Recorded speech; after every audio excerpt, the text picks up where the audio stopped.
og tak til jer, der er mødt op. Som sagt så er mit navn Niklas Pyrdol, og jeg kommer til at påtage mig værtsrollen her, fordi at vi har været så privilegeret og heldige at få Frederik Nielsen fra Alfa Laval til at møde op og fortælle omkring arbejdet med feedback, og især igennem employee engagement data. Bare lige ganske kort om mig selv til de af jer, som ikke ved, hvem jeg er. Jeg lever i dag af at være foredragsholder og har en baggrund, hvor jeg startede i sportspsykologien og har arbejdet med de bedste atleter i verden og tog så det helt naturlige karriereskridt fra Team Danmark til at blive HR-ansvarlig i e-boks, en semi-offentlig IT-virksomhed. Så fra de mest ambitiøse mennesker i verden til folk, der prøvede at finde en undskyldning for at drikke cola klokken 10 om morgenen. Blev så partner i et HR-tech startup, og igen har så de seneste par år været så privilegeret at få lov til at både køre rundt i landet og rejse rundt i verden og tale om alt inden for HR, people and culture, på baggrund af den her kombination af elitesport og klassisk corporate HR.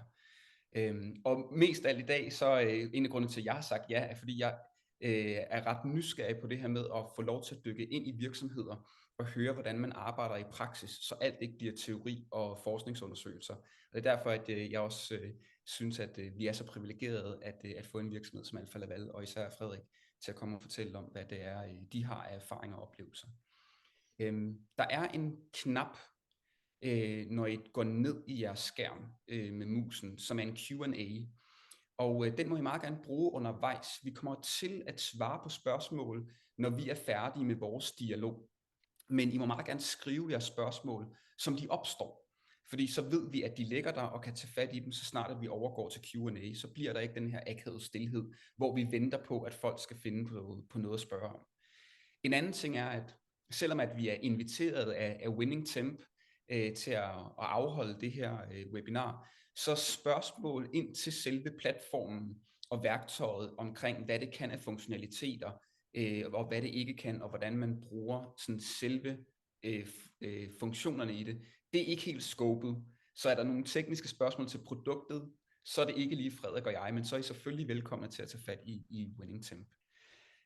Og Frederik, vil du ikke sige lidt om, hvem du er, og hvem Alfa Laval er som virksomhed? Det vil jeg i hvert fald. Jeg vil også lige starte med at sige tak for invitationen, og det var Emma, der har rækket ud, og jeg har snakket med Emma, og så fik jeg også mødt Niklas. Så jeg er ikke i tvivl om, at det her det kunne være ret spændende, og også formentlig forhåbentlig sjovt at høre ind til, men Niklas, der styrer showet her. Og det vi lige vil gøre, eller det jeg lige vil gøre til at starte med, jeg vil lige vise få PowerPoint for lige at skabe rammen omkring, hvad er det for en virksomhed, jeg taler ud fra. Det er jo Alfa Laval. Hvad er det for en størrelse? Fordi det giver jeg måske muligheden for der, hvor I sidder i virksomheder, og sige, jamen, er der noget, der er sammenligneligt her? Det kan være branche, det kan være størrelse. Og så lige kort omkring mig selv. Og det som Niklas også lægger op til, det er, at når jeg er færdig med de få slides, så går det egentlig over til, at vi tager en uformel dialog. Niklas vil formentlig spørge mig om en masse ting. Jeg ser jo meget, jeg kan svare på. Men det tager vi, når vi kommer dertil. Jeg vil lige starte med at dele min skærm. Vi kan se her.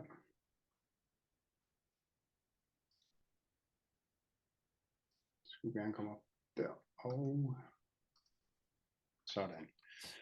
Jeg håber, I kan se min PowerPoint. Niklas, du nikker. Godt. Det her det er sådan en meget kort præsentation af Alfa Laval overordnet til at starte med. Det kan være, at nogle af jer kender Alfa Laval, for de laver mange forskellige ting og er forskellige steder i Danmark også. Det er en global virksomhed, og det er en produktionsvirksomhed inden for en del forskellige områder. Det vil sige, at vi har egentlig 37 større produktionsfaciliteter rundt omkring i verden. Vi har 100 service centers, og det er service centers, der ligesom servicerer vores forskellige forretningsområder. Det kan være, at det er inde i marine, der sidder de og servicerer de skibe, der sejler rundt i hele verden. Det kan også være inden for food and beverage, hvor de er ude på bryggerier, mejerier, forskellige ting. Så det er deres sådan hovedformål. Vi har salgsselskaber i 55 lande, og andre sådan salgsrepræsentationer i yderligere 45. Totalt set så er vi 20.300 for at være præcis, medarbejdere i hele organisationen.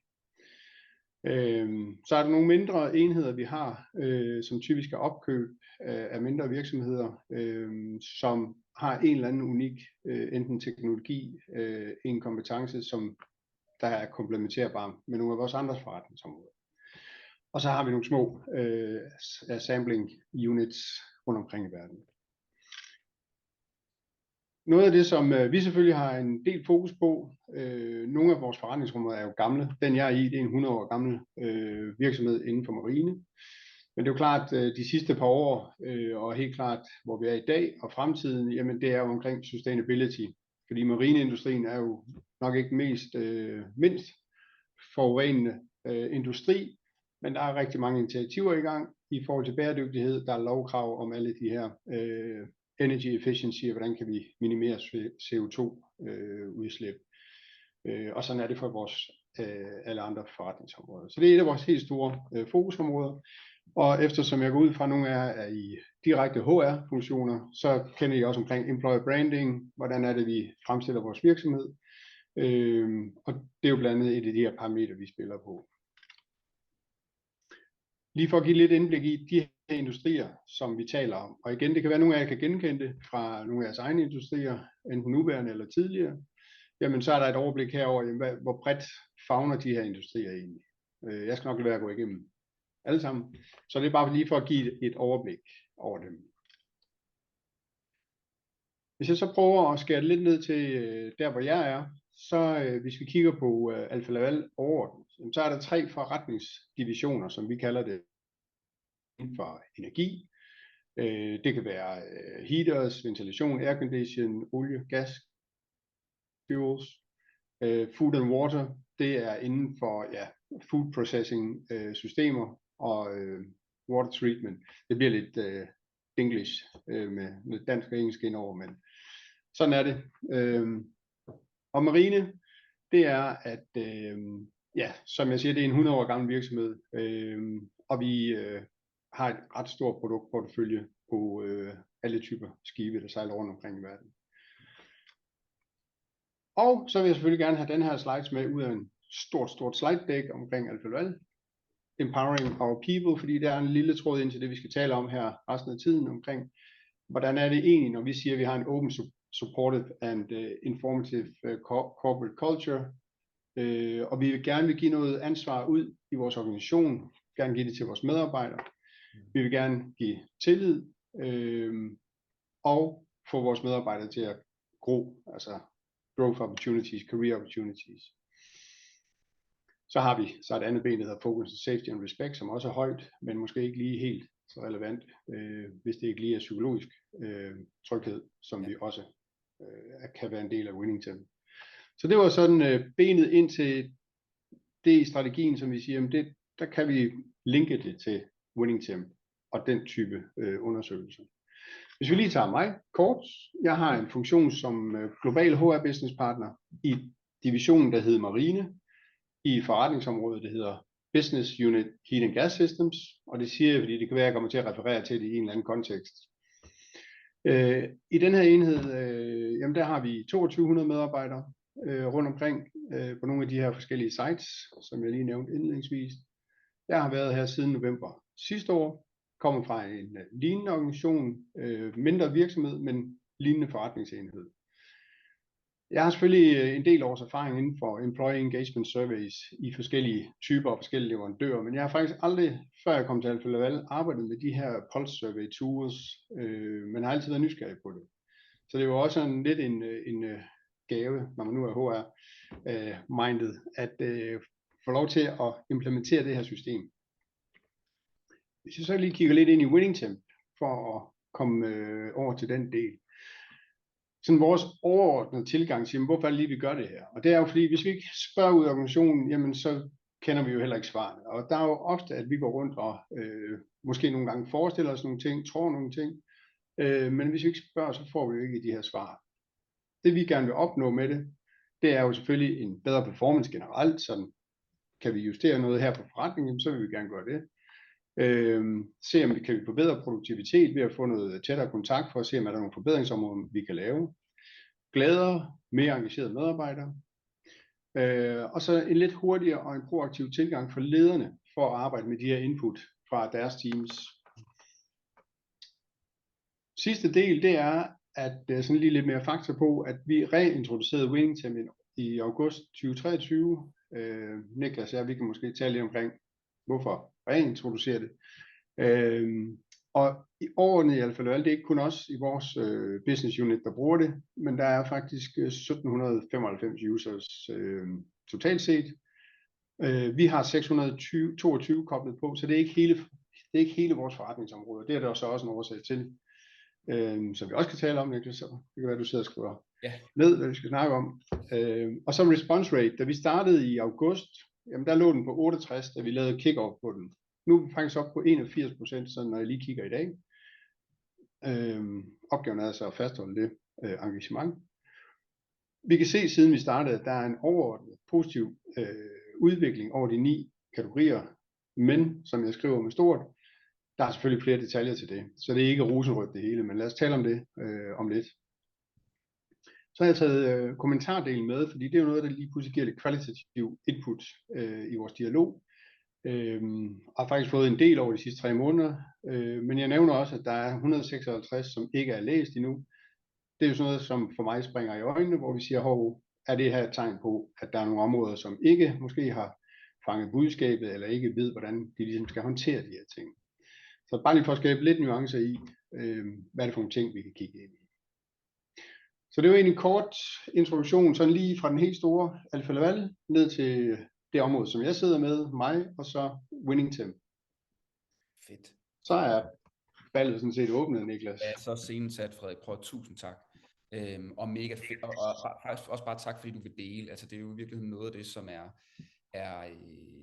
altså jeg sådan, synes, at har respekt for, det er, at du lige åbner op ind til Alfa Laval, og lige viser nogle af de her data, fordi det er jo selvfølgelig, om man vil det ej, så nu sagde du selv, når vi nu sidder her i HR, response rates er altid noget, som fylder for os. Kommentarerne, altså hvordan vi arbejder med dem, fordi det bliver kvalitativ data, samtidig med, at det nok er anonymiseret. Det vil sige, at det kommer fra nogen, men vi ved ikke hvem, og vi skal agere på det sådan. Så bare lige tak for at dele den. Men du har nemlig fuldstændig ret. Det første spørgsmål fra min side af, det er reintroducere. Så hvorfor var det væk, og hvorfor tog I det tilbage? Jamen det var sådan, at da jeg kom til i november, der kørte det. Der var ikke en ejer på. Der havde været en ejer på fra HR's side af. Den person var så stoppet i virksomheden. Og så var det egentlig kørt videre sådan på ledernes bedste håndtering af selve systemet. Det der så også skete, da jeg kom til i november, det var, at vi stod over for en sammenlægning af 2 forretningsenheder. Og det betød så, at både procesmæssigt og rent ressourcemæssigt, så var det måske ikke lige WinningTemp, vi havde først fokus på, men det gjorde så også, at hele den organisationsopbygning i WinningTemp, som ikke er koblet på vores HR-system, vi så bruger så noget, der hedder Workday, så det blev ikke opdateret med de nye afdelinger, de omstruktureringer, vi havde. Så det var et stort rod, sådan set. Ja. Så jeg valgte egentlig at sætte på hold og sige, godt, nu pauser vi det, mens vi lige finder fødderne i det nye setup og får gennemført den her sammenlægning. Og så var vi sådan set klar til at reintroducere det, efter at vi havde spurgt ud i organisationen, haft nogle evalueringer med lederne omkring, jamen, hvad synes de værdien var, fik de noget ud af det. Og der var faktisk en stor efterspørgsel hos lederne på, om vi ikke snart fik det igen. Okay. Så det tog vi ind, og så fik vi sat det ordentligt op. Jeg havde et lille projekthold omkring det, i forhold til at få bygget det op i systemet, og kørte lidt som et projekt. Så trykkede vi på knappen i august. Og det gjorde vi sådan set, fordi når du spørger, hvorfor reintroducere det, det er, man kan sige, for det første så havde vi sammenlægningen, så kulturmæssigt var der nogle ting, vi skulle være opmærksom på, hvordan går det egentlig. Altså, en ting er, at vi som ledelse har en fornemmelse af, hvordan det går. Vi snakker selvfølgelig også med lederne, men det vi oplevede på nogle af vores ledelsesmøder, det var, at når vi netop havde nogle evalueringer af, hvordan går det her forandringsprocesser, så kunne det nogle gange på medarbejderniveau lige sådan, at vi havde snakket med en ved en kaffemaskine nede i Holland, eller mødte en et eller andet sted, som havde givet en eller anden historie, og så tog vi den med ind i ledesteamet, og så kunne det jo lige pludselig sprede sig til, at det er nok sådan, det er. Og så begyndte vi sådan delvis at agere ud fra dem, så må vi hellere sætte nogle initiativer i gang. Det er selvfølgelig ikke særlig validt. Så blandt andet det. Så det var sådan lidt bagud erfaring. Ja. Hvis vi så kigger fremad, så vil vi jo så gerne have et værktøj, vi ligesom kunne være med til at navigere lidt i og sige, jamen, og når det nu hedder et pulse survey tool, altså det med, hvad er pulsen i virksomheden? Fordi med sammenlægning er der selvfølgelig også lagt op til nogle sådan lidt kontinuerlige forandringer og tilpasning til nogle nye markeder og konkurrenter, leverandører. Så vi laver sådan lidt en stor tilpasning af virksomheden der. Ja. Så det er et værktøj for os til at både kigge lidt overordnet på det, i forhold til sådan nogle dashboards og alle de her ting, og så egentlig også have en dialog med de her ledere, fordi vi kan jo godt se, hvilke afdelinger, hvor det ligesom begynder at enten at dale, eller der er nogen, der laver nogle gode initiativer, så er vi jo nysgerrige sådan set på begge dele. Ja. Så det er lige sådan. Perfekt. Ja. Og så bliver jeg jo så nysgerrig på, så hvorfor ikke alle medarbejdere i divisionen? Ja, men det er fordi, der er lidt forskel på vores forretningsenheder inden i vores forretning. Vi har nogle produktionssites. Vi har en relativt stor fabrik i Kina. De udgør 1000 medarbejdere. Så har vi en i Brasilien, delvis i Finland. Men det vi egentlig har koncentreret os om, det er, white collars. Det vil sige, at det har vi så i Finland, i Holland og i Danmark. Og så vil vi sige, okay, lad os nu starte med dem. Fordi førhen, inden introduktionen, var det kun i Aalborg. Okay. Men nu vil vi så gerne sprede det lidt ud. Så derfor så er det egentlig ret enkelt. Om det så kommer, det har vi ikke taget stilling til endnu, at det skal videreføres. Men der er jo andre divisioner, der også kører det. Ja. Så ja. Ja, så Winning Temp er ikke kun i jeres division. Det er i flere. Ja. Der er andre, der kører det sådan lidt, ligesom vi har valgt at sige, det er det, vi gerne vil bruge. Så det er ikke en corporate beslutning om at sige, nu kører vi Winning Temp. Der har vi et andet årligt Employee Engagement Survey Tool, som hedder, vi kalder det Voice, baseret på Glint-systemet. Ja. Og det er en klassisk, altså en gang om året, og så kører vi en stor runde, du får rapporterne, og så ligger der så en proces bagefter med follow-ups og actions til de forskellige afdelinger. Ja, spændende. Hvad er frekvensen så på Winning Temp? Hvor ofte? Hvad er frekvensen på Winning Temp? Hvor ofte? Vi har valgt, hver anden uge. Ja. Og der, her for 2 uger siden var jeg nede til sådan noget, vi kaldte de kaldte en sofa session, hvor jeg så skulle sidde og udspørge os lidt af dig, Niklas, der. Og der var faktisk et par medarbejdere, der sagde, hvorfor er det bi-weekly, kan vi ikke få det hver uge? Nå. Og det var selvfølgelig en positiv feedback, og igen lidt snævert, fordi det var den session, jeg var på der. Fordi det vi egentlig var nervøse for til at starte med, det var, at vi ville overvælde medarbejderne med, at lige pludselig så fra den ene dag til den anden, så skulle vi til at have spørgsmål hver uge. Så vi vil egentlig prøve lige at sige, okay, nu starter vi lige hver anden uge. Lederne skal også lige have lov til at tage det ind, lære at arbejde med det og bruge det. Så om vi begynder at skifte over til weekly, det kan vi sådan set selv sætte op i systemet. Ja. Så det var egentlig baggrunden for at tage de der bi-weekly surveys der. Hvor mange spørgsmål er der så hver anden uge? Altså, der er faktisk kun 4, og så mulighed for kommentarer under hvert. Og det er det, vi får positiv feedback på. Okay. Fordi det tager jo ingen tid. Og den kommer i din mail, og klik, og så er du i gang. Ja.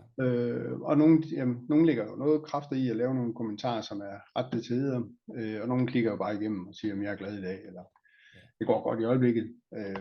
Så det er det, vi har arbejdet med. Ja. Og så vil jeg gerne dykke ned lige præcis der, hvor det oftest gør ondt på os HR-folk, når vi arbejder med de her, om det uanset hvilket, det er response rate. I er gået fra 68 til 81%. Ja. Må jeg spørge, sådan, er det noget, I bevidst har arbejdet for at øge fra 68 til 81, eller er det kommet sådan success by accident? Ej, jeg vil sige, vi vil gerne tage æren for det. Okay.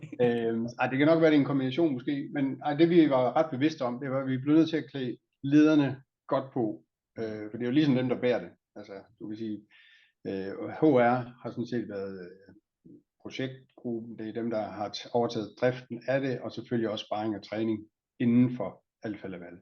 Men vi har samarbejdet en del med Winning Team i starten omkring, vi lavede en introduktion, inden det blev lanceret, så lavede vi en introduktion til alle managers, for bare, hvad er det her for et system? Nogen kunne jo så genkende det, dem i Aalborg. Og så sige godt, hvad er det så, der kommer til at ske nu? Nu har I fået en introduktion til systemet. Plus der skulle jo gå sådan cirka minimum 2 måneder, før der vil være data nok til, at du har noget at arbejde med, og den kan begynde at generere de her anbefalinger omkring, hvor er det afdelingen ligesom skal prøve at fokusere på. Ja. Så efter den periode, efter 2 måneder, så lavede vi i samarbejde med Winning Team en decideret træningssession, altså det vil sige i dybden træningssession, hvor der var en fra Winning Team, der viste eller trænede lederne i, ja, hvordan kunne de gå ind og få noget insight, analytics, alle de her kommentarer, svare på dem og begynde at få nogle trends, arbejde med de her trends, for det er egentlig det, der er vigtigst, det er at arbejde med trends, og ikke så meget dagens score, fordi det kan netop være, at der var dårlig mad i kantinen, eller en væltet på cykel på vej på arbejde, et eller andet. Ja. Så det er jo trends, der er lidt mere spændende at sige, hvor går vi fra? Altså, er der en god udvikling i afdelingen, i overordnet i forretningen, hvor det bliver målt på? Og hvad indikerer det så? Og hvad kan vi gå ind og kigge på af data, der er der? Ja. Så jeg synes egentlig, det der så er vores næste opgave, det er jo så at fastholde det. Ja. Og det er ikke fastlagt endnu, men vi skal have lavet en eller anden form for opfølgning, enten igen en træning, eller et eller andet, hvor vi udvælger et område, hvor vi siger, okay, så er der lige en kort session, hvor vi siger, det er det her, vi dykker ned i. Ja. Og det er det ene initiativ. Det andet initiativ er, at jeg kan gå ind og lave sådan en skræddersyet spørgerunde, og dedikere den til lederne. Så det, jeg skal have gjort nu her, det er, at jeg skal have spurgt lederne, hvad synes de om at arbejde med Winning Team? Ja. Så det er sådan lidt på siden spørgsmål, hvor jeg så får noget feedback fra dem og siger, er der nogle ting, vi skal justere på? Fungerer det egentlig godt for dem? Så det er også et tiltag. Ja. Og nu, jeg antog, at det var anonymt, men jeg spurgte ikke, og det er altid forkert at bare antage. Er det anonymiseret, eller er det faktisk navngivent, hvilken medarbejder, der har svaret hvad? Nej, det er det. Det er meget anonymt. Og i starten, også på medarbejderens side, altså, de var meget nysgerrige på, altså, hvor anonymt er lige det her. Ikke? Og der har vi så en anonymitetsgrænse, der hedder 4 i den her. Det er den anden, der hedder 5. Og kommentar, der skal være 10 kommentarer, før der begynder at blive vist kommentarer. Okay. Som du kan begynde at se. Og de er jo så også anonymiseret. Ja. Og det er noget af det feedback, jeg får fra lederne, at de synes, det er lidt svært, at de kan få nogle kommentarer. Og hvad gør de så med dem, hvis de ikke springer ud og siger, at det var faktisk mig? Det vi har sagt til lederen, det er, at vi opfordrer dem til at henvende sig. Altså de skal altid svare på kommentarer. Lige meget hvad. Og det er så derfor, at det er vist i sliden, at det skal jeg jo så arbejde med. Ja. Hvorfor er der 159 unread? Ja.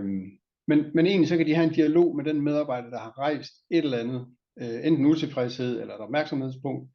Det kan de sådan set have kørende i den chat, kan man sige, inde i Winning Team. Okay. Ja.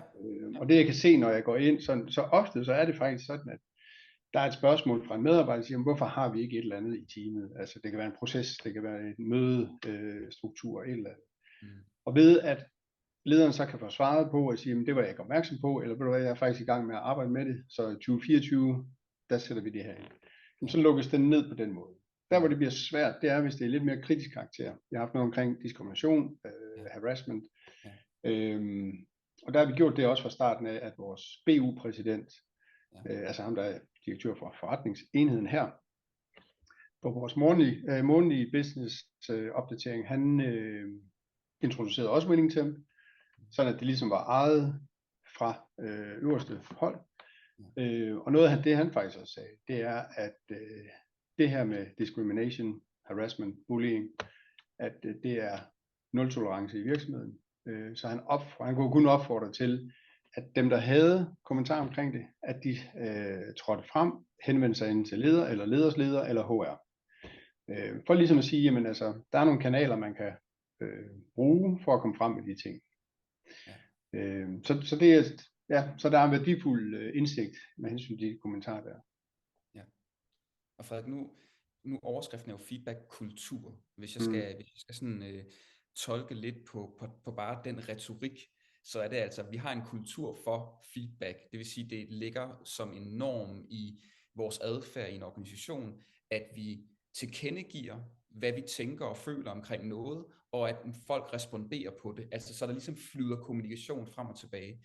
Det kunne man jo sagtens gøre uden et tool. Det kunne være en god intention om, at jamen, måden vi agerer og er sammen på som mennesker, der er det bare helt naturligt, at Patrick siger til Johanne, du ved, Johanne, jeg oplevede sgu lige, du gjorde det der, det har jeg en tanke om, må jeg levere den til dig? Og Johanne siger, ja, det må du gerne, giv mig din input. Hvordan kan det være, at altså, hvad er baggrunden for, at på den måde bygge det ind i noget kvantitativt, og i, lad os sige, noget databaseret, og ikke blot sige, det skal være adfærd, der lever imellem os? Altså, jeg tænker, Winning Temp, det er et værktøj. Og det er klart, hvor meget lægger man så i det for at få det til at leve sådan i afdelingen. Altså, det er jo feedback-kulturen, der ligesom er rammen omkring det. Ja. Så det er jo så, som du siger, også bringer i spil, ikke? Det er jo det, der bærer det. Fordi hvis der ikke er en ordentlig feedback-kultur, så kan du stadig ikke få de her kommentarer. Men hvis du ikke ved, hvordan du skal håndtere det som leder i forhold til feedback, så er du ikke kommet så mange steder. Så blandt andet det der sofamøde, jeg fortalte om, at jeg var til for et par uger siden, der var emnet feedback-kultur. Og så var Winning Temp en del af deres arbejde. Og det er en den tilgang, der er, det er, at det er jo feedback, vi arbejder med, og træning, og nogle er jo klart, de er jo længere fremme, rent erfaringsmæssigt som ledere. Vi har internt i Alfa Laval nogle ledelsesprogrammer omkring, der også indeholder feedback-kultur. En del af vores strategi næste år, det er blandt andet for ledere at køre omkring change management og communication, hvor feedback-kultur er. Så man kan sige, hvis man sådan skulle rate dem, jamen, så er Winning Temp en lille del. Altså det er den tekniske, det er den, der leverer noget data til os, som vi så kan sætte ind i feedback og give lederne som data. Så helt klart, ja. Og igen med hensyn til overskrift, jamen, men jeg kan bare se, at det giver os en mulighed for at få noget data, noget fakta ind, og fakta, altså alt er relativt. Det giver os i hvert fald noget, hvor vi kan se på nogle trends, vi kan se, jamen, hvad er der nogle områder her, vi skal arbejde med. Vi kan også hjælpe lederne, hvis vi kan se, at der er nogle udfordringer. Hvordan kan vi så støtte den her leder i at tage de her ting? Nogle gange kommer lederen til mig og spørger, om jeg får den her, hvad skal jeg stille op med den her? Ja. Så kan vi så arbejde sammen omkring det. Ja, jeg bider jo mærke i, Frederik, at du nævner lederne rigtig meget. Kan du ikke prøve at sætte nogle ord på, hvorfor fylder de så meget i hele arbejdet med feedback-kultur? Hvorfor er det ikke medarbejderne, du hele tiden taler om, men det er virkelig, altså det er i så høj grad af lederne, der er opmærksomheden på? Jamen, og det er egentlig ud fra en tro på, at det er jo dem, der sætter rammen. Det er jo så i samspil med medarbejderne, fordi de har jo lige så meget påvirkning på, fordi hvad han sender ud, det sidder de jo og sender tilbage igen. Så det er jo klart, det er jo samspillet i feedbacken, men det er jo dem, der bliver klædt på med denne her kultur, som vi gerne vil have i Alfa Laval, og får også helt konkret nogle værktøjer til at lave feedback på. Og det er derfor, det er dem, der er mit kontaktpunkt. Det er dem, jeg har et fokusområde på. Er de klædt godt nok på, og der er jo igen forskel. Så det er egentlig derfor, jeg refererer meget til lederne. Den anden ting, det er, at det er forretningsbordet. Det er ikke et HR-projekt. Okay. Det skal ikke være et HR-projekt. Jeg sætter lige lidt flere ord på det, Frederik. Ja, men det er der, synes jeg egentlig sådan generelt. Altså, der er jo flere HR-initiativer, som skal ud og leve i forretning. Så det er jo ikke mig, der skal løbe fra den ene afdeling til den anden og køre Winning Temp sessions og feedback. Jeg skal sørge for, at de bliver klædt godt på. Jeg skal være til rådighed. Jeg skal gå ind og jeg kalder monitorere og sige, hvad sker der i Winning Temp? Og så skal jeg arbejde med det, ligesom lederne skal, sammen med vores BU-præsident og sige, hvad ser vi noget her, som vi skal være opmærksomme på. Så derfor så er det meget fokus på lederne fra min side. Ja. Og netop det der med, som du siger, at jeg tror faktisk, jeg vil spørge mig om noget andet, Frederik. Sådan, hvis vi nu skulle tale om en vision, altså nærmest sådan en drømmeforestilling om, hvis vi nu leger med tanken om, man kan nå i mål med en feedback-kultur, det ved jeg ikke, om man kan, men lad os lege med tanken om, man kan. Ja. For ellers vil vi nok ikke ellers så vil vi nok ikke sætte så meget i gang for at prøve at have indflydelse på en kultur. Hvor ser du gerne, at I skal ende henne? Altså, hvordan ser Alfa Laval ud, hvis man træder ind på et kontor hos jer, eller på en production site, den dag I gåsetegn er i mål med den feedback-kultur, I ønsker? Ja, altså, jeg er nok lidt svært ved at sige, at blive færdig eller nå i mål, fordi det tror jeg faktisk ikke, vi gør. Fordi der sker så mange forandringer i virksomheden, også organisatorisk over tid. Så der er altid noget. Så kommer der nye medarbejdere til. Det påvirker også den dynamik, der er i teams. Så på den måde, men værktøjsmæssigt, hvis du siger, hvordan klæder vi lederne på? Der hvor vi skal hen, som vi er på vej til, det er, at vi sikrer os, at der er, hvad skal man sige, åbenlyst tilgang til, hvordan er feedback-kulturen i vores forretningsenhed. Hvordan kan man blive klædt på som leder i det? Hvordan skaber vi et sprog omkring feedback-kultur? Og det vil sige, det er også en åbenhed omkring, at der er noget, der hedder feedback-kultur. Og alle har et ansvar. Og det er så både medarbejdere og ledere. Ja. Så det er den vej, jeg gerne vil hen af. Mit mål er ikke, at, hvis man siger, hvad er endemålet? Fordi det tør jeg ikke se, for jeg tror ikke, der er noget. Men vi skal bare kontinuerligt have fokus på det, følge den forretningsudvikling, der er, og tilpasse os det. Og det kan være, det bliver lidt politikersvar, men det er ligesom, det er det, jeg ser i hvert fald. Ja, det må godt være politikersvar, Frederik. Ja, godt. fordi det, altså, nu trådte jeg fra sportens verden ind i erhvervslivet, og noget af det, som nogle gange fascinerer mennesker, når man kommer fra sportens verden, det er måden, vi kan give og modtage feedback, kan i mange henseender være meget direkte. Og der er især nogle bestemte persontyper eller karikaturer måske i erhvervslivet, som tænker, det må være fordelagtigt, at man bare kan stille sig op på et møde, og så bare sige det, som det er. Og hvor det er i virkeligheden noget af det, jeg synes er interessant, det er det her med, at når vi i virksomheder, eller generelt i HR arbejder med feedback-kultur, har vi så egentlig gjort os klart, jamen hvad er det overhovedet, vi ønsker? Ønsker vi, at alle bare siger totalt ærligt til hinanden, uden omsvøb, præcis hvad de tænker og føler, lige i situationen, når det opstår? Er det god feedback-kultur? Er det god feedback-kultur, at man leverer det, men pakker det ind på en bestemt måde? Og jeg synes i virkeligheden, det er noget af det, der er interessant i vores fagfelt, når vi taler feedback, det er lidt ligesom, når vi taler mange andre ting, om det er diversitet og inklusion, eller om det er medarbejderengagement, eller hvad det er. Det der med, hvad er det egentlig, vi mener? Hvad er det egentlig, vi ønsker? Men jeg synes især, der er ret vigtigt, altså du sagde noget, hvor jeg tænkte, det håber jeg, der er nogen, der sidder derude og lytter med, der lige bider mærke i, det er, at I i virkeligheden også bruger, i hvert fald lige det her feedback-værktøj, til at validere nogle ting. Altså historier, der kredser rundt i organisationen. Ja. Antagelser, lederen har. Nu især, mange ledere kan jo, fordi de jo sjovt nok også bare er mennesker, så bliver de kan også godt blive kapret af deres følelser. Og det betyder, hvis de hører om 2 medarbejdere, der er utilfredse med et eller andet, så bliver det en sandhed på tværs af 100 medarbejdere. Og så kommer de til at gå til HR og sige til os, vi skal sætte det her i gang, og jeg har lige hørt det her, og mange medarbejdere siger sådan noget, okay, altså hvor mange, hvem, hvor slemt er det? Er det kun lige nu, eller har det været sådan over lang tid? Hvor at jeg kan meget godt lide den måde, du italesætter det, at det handler jo i virkeligheden ikke om et billede nu og her. Det handler om, hvilke bevægelser er der, og hvordan kan vi validere og faktatjekke historier og følelser og ting, der opstår nu og her, som kan være noget, der skaber støj, men som vi i virkeligheden skal passe på med bare at kaste ressourcer i, bare fordi det lige fylder for nogle, og kun lige fylder i en uge eller 2. Men jeg kommer til at tænke på de her ledere, som du siger, de modtager feedback, der kommer noget data ind til dem.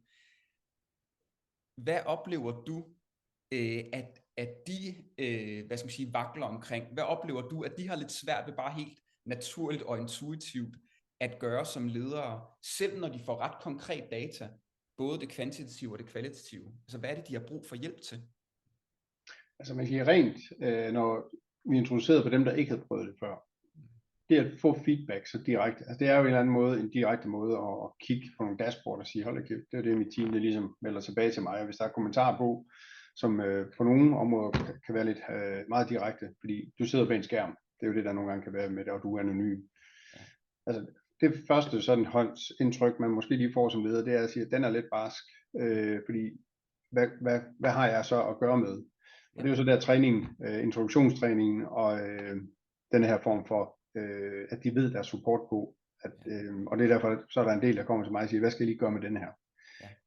Og så har vi jo sparring omkring det, og siger, okay, og så er det, vi henvender os til feedback-kulturen og siger, godt, hvordan vil du egentlig gå tilbage til dit team normalt, og arbejde med de ting? Hvordan kan du bringe det her ind i spil? Lægge det ud i teamet og sige, jamen, er der nogle ting inden for det givende område, som kunne være interessant at arbejde med, whatever det nu er, de har brug for. Men i hvert fald, så er deres nogens førstehåndsindtryk var, at det er lidt voldsomt lige at kigge på ens eget feedback for teamet, ikke? Ja. Men få det vendt om til at sige, at det her det er jo bare ekstremt konstruktivt at få noget, hvor du så netop kan gå tilbage til teamet og sige, godt, jeg kan se de sidste 3 uger, der er vi faldet på engagement, eller hvad det nu kan være inden for de 9 områder, kategorier der. Hvordan kan det være? Ja. Shoot, altså fortæl mig, hvad kan det være? Ja. Men det er klart, det er ikke rosenrødt det hele. Det kan godt være svært for nogle ledere på grund af personlighedstype, eller et eller andet, hvor det er svært for dem, ikke? Ja, for jeg tænker især på den leder, som nu har jeg da selv siddet i nogle sessioner, hvor jeg kunne mærke en leder blive forurettet, og så er gået i helt naturligt forsvarsmode, og derfor så i virkeligheden prøvet at nærmest udfritte. Du ved, hvorfor har I sagt det her? Altså man har ligesom, altså alle i rummet har ligesom kunne mærke, vedkommende er ikke tilfreds, vedkommende sådan, ved godt, at personen ligesom skal prøve at være åben og prøve at finde ud af, jamen hvordan kan jeg så gøre det bedre? Men alle kan godt mærke, at i virkeligheden handler det om, jeg føler mig uretfærdigt behandlet, jeg synes ikke, det er fair.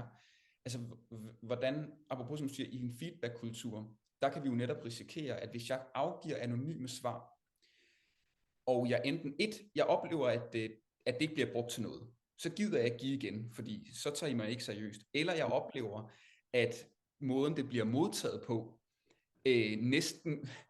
næsten skaber mere negativ energi, eller mere negative konsekvenser end positive.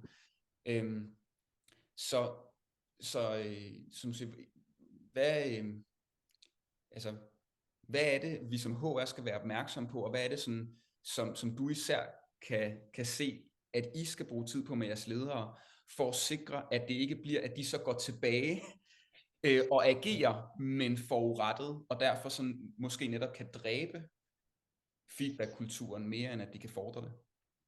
Altså jeg tror, noget af det, vi skal være bevidste om, eller som vi har talt om også, da vi introducerede det, det er, at vi lægger jo et ekstra ansvar over på lederne. Ja. Fordi i og med, at vi synes, det er fantastisk og positivt, vi lige pludselig har noget, vi kan kigge ind i, så er det også et ansvar, de skal bære. Og det er klart, at forventningen er fra medarbejderne, når de først afgiver, ligesom med årlige medarbejderundersøgelser.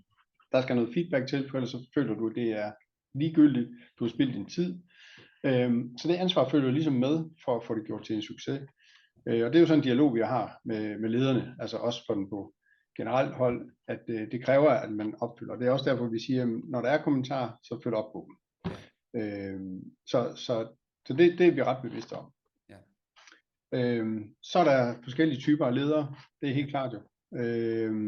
Og derfor er det ikke alle. Altså det er jo ikke sådan en uniform måde, vi kan arbejde på at sige, at hvis vi så har meldt ud, det her det er feedback-kultur, så fungerer det. Så det er jo nogle af de tilpasninger, vi hele tiden skal være opmærksom på. Ja. Så det er kontinuerligt arbejde. Ja. Det er helt sikkert. Jeg synes bare, det er så vigtigt en pointe der, Frederik, altså at selvom at man så som en del af sin feedback-kultur bruger noget kvantitativt, altså indsamler data, at så skal man stadigvæk ind på et one-on-one-niveau med lederen, og så hjælpe dem med at navigere i det. Altså selve det at sætte den feedback-motor op, altså pulse surveys og data, er ikke nok, hvis man så bare efterlader lederen på perronen, både i forhold til, hvordan bruger jeg data, men også hvordan håndterer jeg mig selv som menneske, når jeg lige pludselig bliver konfronteret med alt det her. Især fordi, at at vi står i det der skisme, hvor at vi bliver nødt til at gøre det anonymt, hvis vi skal hæve responsraten, og hvis vi også skal gøre, at folk føler sig trygge i det. Men når det bliver anonymt, så kan man også stå lidt tilbage og tænke, jamen, altså, hvem var det overhovedet? Altså, og sådan, skal jeg agere på hele teamets vegne, selvom det kun var 2 kommentarer ud af 30 medarbejdere, eller hvad skal jeg gøre med det? Ikke? Altså, det er bare der, hvor HR jo faktisk har et rigtig stort ansvar, det er at støtte lederne. Jamen det er det. Altså det er den del, der også ligger hos HR, kan man sige. Ja. Jeg kan se en af chat, som også spørger omkring det der med kommentarerne, når de ikke får svar feedback, eller hvordan oplever medarbejdere i virksomheden det? Når de ikke får svar feedback på de kommentarer, de sender afsted i forhold til bemærkninger om mange ubesvarede kommentarer. Vi har været lidt inde omkring, hvordan er det medarbejderne oplever det. Altså det er en skuffelse, og derfor vil det formentlig kunne ses relativt hurtigt på svar-respons-raten, at den vil nok, det kunne være en årsag til den daglige i hvert fald. Ja. Og hvad gør vi ved det?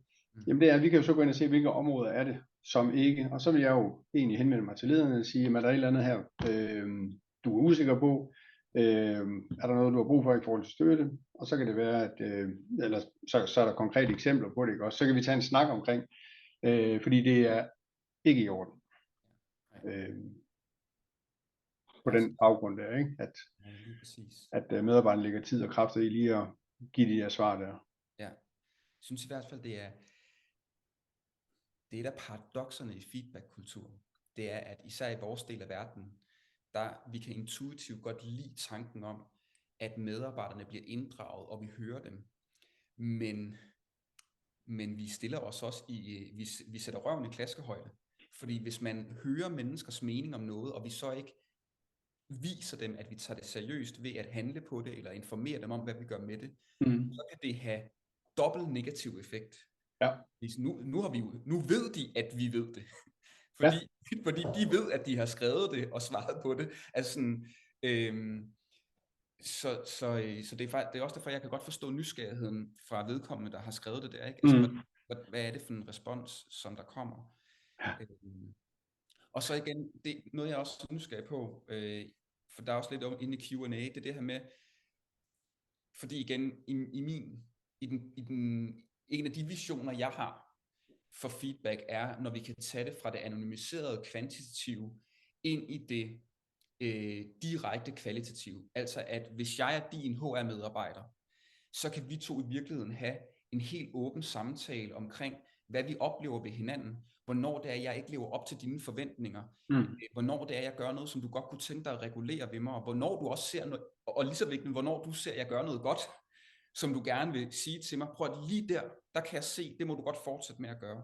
Ja. Så, og det er jo det, der er interessant, at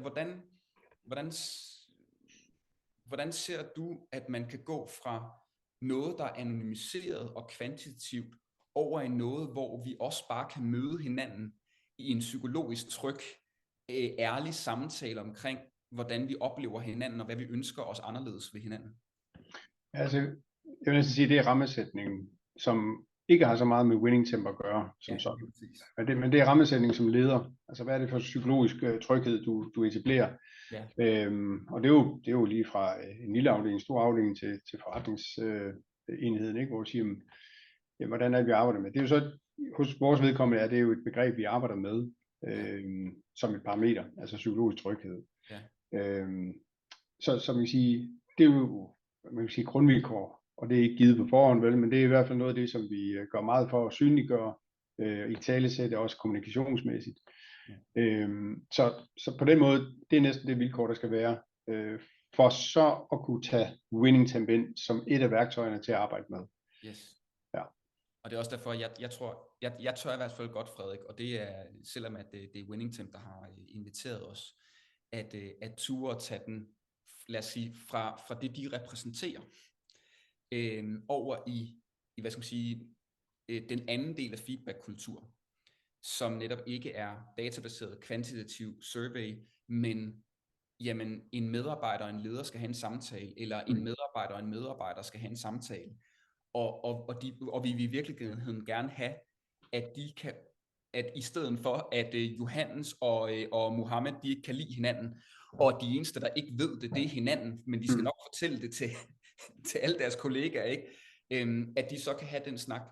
Og der er nemlig også blevet spurgt i Q&A, altså hvordan træner I konkret ledere og medarbejdere i den der helt almindelige one-to-one samtale, Ja. at give og modtage feedback? Men der har vi nogle forskellige muligheder. Altså vi har nogle ledelsesprogrammer, som ligger i Alfa Laval, altså Okay. i hele Alfa Laval. Ja. Nogle er snævre, og det er jo typisk sådan, jo højere du kommer op i hierarkiet, jo færre pladser er der. Ja. Så har du alt det, der hedder New as a Manager, det vil sige alle, der kommer ind som manager, eller nogen, der bliver skiftet over i en lederrolle. Jamen der er noget, der hedder New as a Manager. Det vil sige, der er noget grundlæggende, der er nogle forskellige elementer i det, men det er blandt andet omkring feedback. Ja. Og så kan det så bygges på, så vi ligesom har en grundsten at bygge på. Ja. Så har vi vores, det der svarer til mus i vores system. Der ligger nogle træninger op til, hvor der er noget materiale, der er alt muligt materiale, der ligger på, hvordan skaber du en god samtale, hvordan giver du feedback. Ja. Det så kræver, det er jo så lederen gør det. Altså tager de der online sessions og så det er jo så en anden ting. Så man kan sige, der er altid mulighederne er der, og det synes jeg er meget, meget positivt, og det er super godt materiale. Men det kræver lige, at man skal ind og deltage i de der sessions der. Men Frederik, jeg bliver bare nødt til bare lige sådan at rose. Altså, det er fordi, du siger, så ligger der nogle træninger. Og det er jo et ord, bum, det tænder lige Niklas. Det er sgu et ord, jeg kender, ikke? Det kender jeg fra min verden. Skal vi blive bedre til noget, skal vi træne det.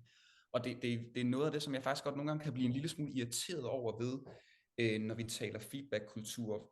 Det er, vi anerkender alle sammen, at det er jo ikke et magtfrit rum, når en leder og en medarbejder skal være sammen. Og derfor, det er bare at sige til medarbejderne, at du skal bare give feedback til din leder, du skal lede op af. Det er simpelthen ikke okay, fordi at det er lederen, der kan hyre fyre, det er lederen, der kan give dig de fede projekter eller ej, og derfor er det faktisk lederen, som du sagde det bare så godt, det er lederen, der sætter rammen for psykologisk tryghed. Det kan medarbejderen aldrig gøre, for det er lederen, der har magten. Men samtidig så i HR, så nogle gange det vi kan gøre, det er, at vi kan sige, at vores ledere skal også være bedre til, vores ledere skal også lære at, og når man så spørger ind, jamen hvor meget sidder I egentlig med jeres ledere, og træner dem i at gøre det her, altså køre simulationer, og prøver nærmest at køre små rollespil, eller også bare nogle gange provokere dem ved, at give dem noget enten mangelfuld feedback, eller for direkte feedback, og så får deres reaktion på det, så de også oplever på egen krop, hvordan det er. Fordi det, og der vil helt klart sidde kollegaer derude nu og sige, jo, men det er nemt at sige, Niklas, for det har vi da ikke tid til. Men så er det også bare vildt nemt at kræve af ledere, især hvis man har ledere, som i virkeligheden kommer med, altså de er blevet ledere, fordi de var de dygtigste specialister.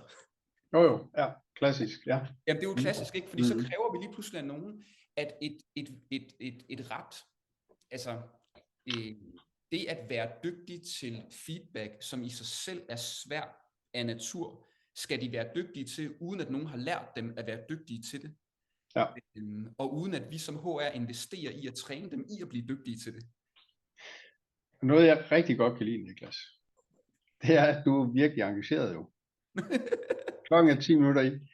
Så jeg tænker i respekt for deltagerne, om vi skulle lave en... For jeg kunne også blive ved med at tale om det her, men jeg tænker, at nogle 5 minutter over tid, så måske vi skulle runde den af. Ja, lige præcis. Og tak for den feedback. Jeg er nemlig engageret, Frederik. Og det er fantastisk. Ja. Men det tænker jeg også, fordi vi to kunne sagtens blive ved med at snakke. Men det var også derfor, det var vigtigt. Noget af det, som der netop blev spurgt ind til, det var medarbejderne, og hvordan de oplever, når de ikke får svar. Og det med, hvordan er det så, vi reelt set træner. Lige så vel som at der også er blevet spurgt nogle af de konkrete ting, jeg spurgte ind til at starte med. Hvor ofte spørger I og alt det her. Men Frederik, du skal i hvert fald have 1000 tak, fordi at du vil møde op og fortælle, også faktisk være så ærlig omkring at vise noget data, og fortælle om nogle responsrater, og fortælle om noget omkring kommentarerne, sådan så folk derude også kunne se, at det her med, jamen vi står alle sammen og kan godt løfte os, men som jeg også har bidt mærke i, og bare for at binde en sløjfe, rigtig meget feedback-kultur går gennem ledere og ledertræning, og derfor skal vi som HR, hvis vi gerne vil have en feedback-kultur, så ja, det er forretningen, der skal udleve feedback-kultur, men vi som HR skal lære forretningen at have en feedback-kultur. Vi kan ikke bare læne os tilbage og sætte det som en overskrift på 2024 HR-strategien, og så håbe på, at så lærer de det nok på egen hånd. Altså, det skal vi hjælpe dem med. Det er kontinuerligt. Ja. Yes. Fedt. Emma, har du nogen? Og tak. Yes. Ja, hvis det var nogle flere spørgsmål, så kan man jo sende os en mail, eller kontakte os på LinkedIn, hvis vi ikke har fået tid til at kanskje svare på alt. Så de som er med, er inviteret til at ta kontakt. Det er bare hyggeligt. Præcis. Godt. Jamen tak for nu. Tusind tak til dere. Tusind tak. Godt. Hej. Hej.